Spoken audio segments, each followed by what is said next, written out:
Assalamualaikum warahmatullahi wabarakatuh. Perkenalkan, nama saya Febiana Noviasari dari kelas 10 IPS 1. Di sini saya mau menerangkan sedikit tentang ilmu kimia dalam kehidupan sehari-hari. Apa itu ilmu kimia dalam kehidupan sehari-hari? Satu, mari kita mempelajarinya di dalam buku. Di dalam buku kimia banyak sekali penjelasan tentang ilmu kimia. Apa itu tentang ilmu kimia? Satu, metode ilmu kimia adalah landasan dalam menyusunan suatu teori. Nah, dalam metode kimia ada beberapa contoh, yaitu satu, pengamatan atau observasi.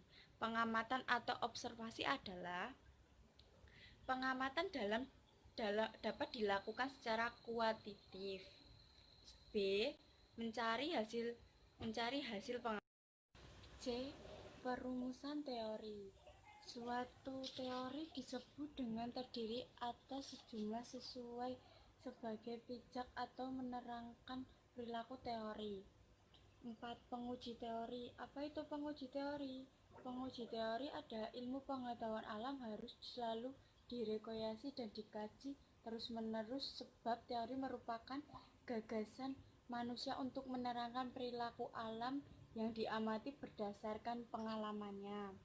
Sekarang B. Hakikat ilmu kimia. Apa itu hakikat ilmu kimia? Hakikat ilmu kimia berasal dari bahasa Arab, yaitu alkimia, yang artinya perubahan materi. Ilmuwan Arab Al-Jabr in Hayat tahun 200-778. Ini berarti ilmu kimia secara sifat dapat diartikan sebagai ilmu mempelajari rekayasa materi, yaitu mengubah materi menjadi selain materi. Secara lengkapnya, ilmu kimia adalah ilmu mempelajari tentang susunan, struktur, sifat, perubahan, serta energi yang menyertai perubahan zat atau materi. Keselamatan kerja ke laboratorium. 1. Pengenalan laboratorium.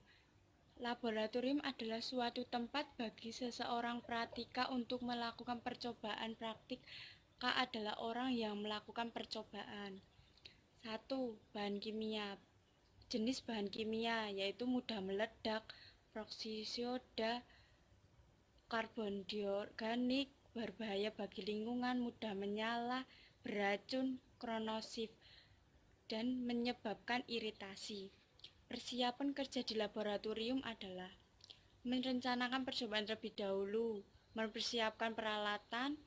Bagi wanita berambut panjang harus dikucir, dilarang makan dan minum, menjaga kebersihan, membiasakan cuci tangan terlebih dahulu.